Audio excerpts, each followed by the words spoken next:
Well, good morning, friends. Mark Holmes here, of course, with my buddy Cowboy Joe Boo and Joe Bear in the house. And as always, I want to thank you guys for watching, commenting, subscribing, and being part of the Joe Boo Sports Report.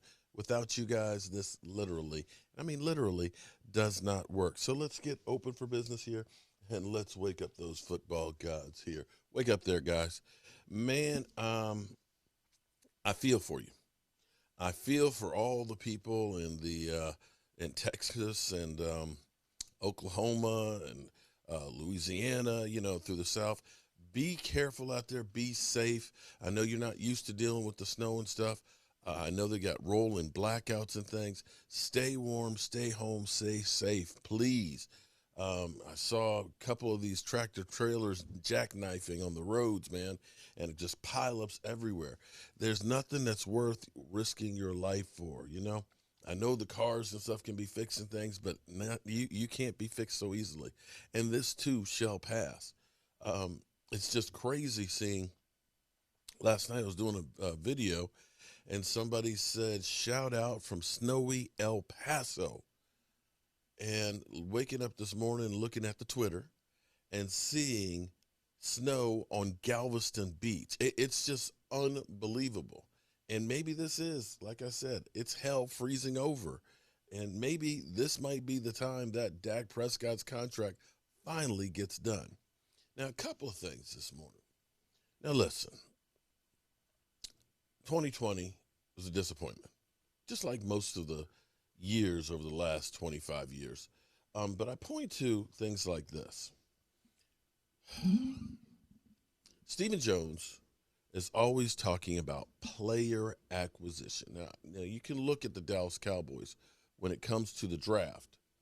They're good at drafting players. I dare say, and there's always going to be some guys that, you're going to get some tacos and things from time to time. But, when you get a Tyron Smith or a Zach Martin and, a Dak Prescott and a Zeke Elliott, you're doing better than most teams have. There's teams that have drafted high consistently that still have not done half as good as the Cowboys, a lot of times drafting in the middle of the game. So they're good at getting players through there, but that's not the only measure that you have to have. See, you got to understand that you have to take advantage of all situations, okay? See, there's tools that are there. It's just like anything. Too much of a good thing can be bad. You've got the whole salary cap you have to manage. You have to understand that free agency is a tool that the Cowboys have not been good at using. They kind of figure, we're going to go cheap. We're not going to spend a whole lot of money. We're not going to get in cap hell because we're going to take a risk on, a free agent. Well, taking risk on a free agent is like taking a risk on a draft pick. Sometimes they work out, sometimes they don't. And so now you've got Dan Quinn, defensive coordinator. We know what he has done in his past with the Seattle Seahawks, being the defensive coordinator, being part of the number one defense in points, number one in yardage, number one at taking the football away. He knows football. But that's not enough. You also need the players that can do that. You also need players that understand it, that can help as coaches on the field. A guy that after practice, man, we go into the locker room, hey, here's what you need to do, man. You got to be careful that you don't bite on it because they're going to pull a double move. I done seen this guy do this over and over again in the years. So here's a way that you can go ahead and be prepared for it, and you can sneak into that coverage and undercut the route so you get that pick, because that's knowledge on the field. That's mentoring and teaching. That's passing the torch. And so when we've talked about guys like Richard Sherman, oh, man, Richard Sherman, he's old, man, he's a bum and everything else. But here's something that's interesting. Pro Football Focus. The boys at Pro Football Focus ranking cornerbacks over the last two seasons. Last two seasons. That's 2019 and 2020. They ranked Richard Sherman as the highest rated cornerback in the NFL at 89.5. Now, I won't say that he might not take another step back, but even if he takes a step back, you got to honestly look at that and say, he's better than anybody you've got on the field right now. And you have to consider somebody like this because Stephen Jones always says player acquisition is a 365-day-a-year job. And that should be rain, sleet, and snow. All of what you're getting right now in Texas. All of what you're getting right now in Texas. So you should be evaluating and starting to think, is this a guy that we should consider from a mentoring standpoint, from an experience standpoint, from a playmaker standpoint, from a physicality standpoint, from a team leader standpoint? And I say you should at least evaluate it and think of the possibilities. Also, of course, you've got somebody who's very familiar with him on the field, that being Dan Quinn. So in other news, as we wait for the Cowboys to figure out the quarterback situation, here's another little tad bit for us here. Cowboys quarterback Ben Dianucci was graded the worst quarterback of all 59 starters that started a game in 2020. But I'm going to defend my JMU Duke, because the fact that you were a 7th-round draft pick, the fact that you had no offseason, no OTAs, you came to training camp, which was 10 days of conditioning and 14 padded practices. You were the 3rd-string quarterback. You didn't sniff plays in practice, I'm sure. To then be thrusted and said, here, you're going to be starting this week. And then to go through with the gadget offense that the Cowboys tried to run, I can't say I blame Benji Dianucci. So this is kind of a ranking of what happened this season for our quarterbacks. And I want to go over this too, because we've got a big decision to make. Right now, Ben Dianucci is the only guy that's a quarterback under contract. That's it. That's the list.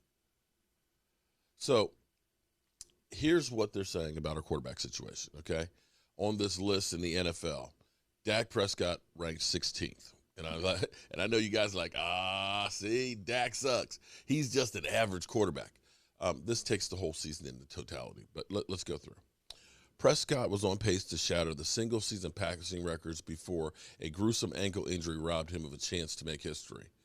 The small sample size is probably the only thing keeping him from ending up higher on the list. So they're saying, he only played 5 games, so can't really put him up higher on the list, but he's still 16. Andy Dalton, 25. After a rough start to his fill-in roles with the Cowboys quarterback 1, which included expected growing pains and unexpected battle with COVID-19, Andy helps steer the wayward Cowboys back in the NFC East race. Dallas went 4-3 from weeks 11 through 17 when Dalton threw for the 6th most touchdowns, 13, shout out to him, and 11th most yards, 1,718 yards. And he also posted the 14th best passer rating at 95.1 among the 30 quarterbacks with at least 120 attempts during that span. Right back in the middle of the pack where he belongs. Okay. So after a rough start, they went 4-3. We did, and I'm not trying to throw shade on them now. When Dak was playing, we were playing the Seattle Seahawks. We were playing the Cleveland Browns, okay? We were playing the Rams, teams that were all playoff teams. When Andy was winning games down the stretch, a win is a win, but you're talking about the Giants. We're talking about the Bengals. We're talking about Minnesota. Was it Minnesota one of theirs? Minnesota. We're talking about the 49ers. So, a win is a win, but you also have to look at some of the competition as well. So, you benefit from playing some teams that are at your level. Garrett Gilbert. Now, this is the interesting one. Gilbert's decent effort against the Steelers. He's actually at 51. Against the Steelers in Week 9, 243 yards, 1 TD, 1 interception, 72.6 passer rating. Might not have meant much for him in 2020, but could set him up as the Cowboys' second-string quarterback in 2021, presuming Andy Dalton heads to greener pastures. Okay. And, of course, Ben Dianucci, the bomb-ass pizza spot. In fairness to Dianucci, a 7th-round pick out of James Madison, he should have never been put in the position to play as a rookie, but he was. At Week 8, started against the Eagles and Andy Dalton sideline, and here we are. He finished the season with the fewest yards per attempt of any quarterback. He lost 2 fumbles against Philly and couldn't lead Dallas on a touchdown drive. No one deserves to be last, but someone had to be. Sorry, Ben. And I'll also preface some of that to the Dallas Cowboys and their game plan almost strictly with just gadget plays. They didn't really give him a chance to try and do anything. See, to me, it would have been like this. More than likely, Ben Dianucci is like the practice squad quarterback. He's running plays for the other team. Me, I would have said, here's 8 plays. 8 plays that you're kind of familiar with because it's what we do in practice squad. And say, we're going to know these 8 plays inside and out. Instead of doing that, which stuff that they were familiar with, let's go ahead and try triple reverses and things that would take a lot of time in the backfield. Let's try crazy gadget plays instead of working on what he already knew. So now you took the little bit that he knew, and we're just going to ignore that. We're going to go through and teach you some new shit in this condensed week. They set him up to fail. So that's where we are. Now, I say all this because if the Cowboys are to get better next year, you can't rely and just say, well, we get Tyron Smith and Lyle Collins, Dak Prescott back, we're going to be better. You will be better. But if you're talking about trying to be like Tampa Bay or Kansas City, you need more help. As you see other teams that are jockeying saying, we were pretty good last year, we're going to try and do some other things to get us over the top. They're working to get ahead of you. You're already behind the Rams. And the Rams are saying, we're going to upgrade our quarterback situation.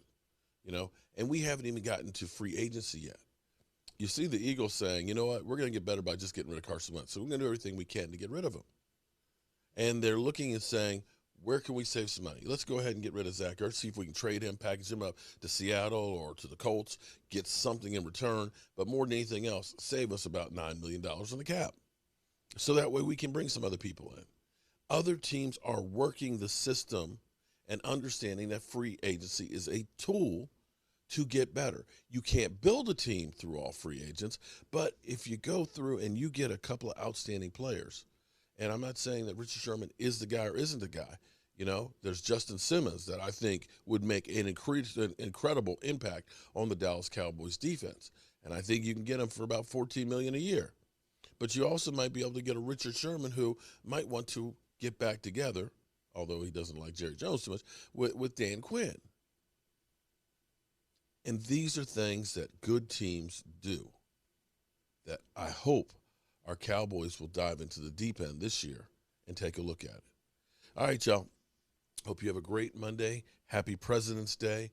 And be safe out there in the snow. And, of course, news has been breaking like crazy throughout the NFL on a daily basis. So whatever happens, we'll be sure to be over here at the Sports Desk to bring it to you live.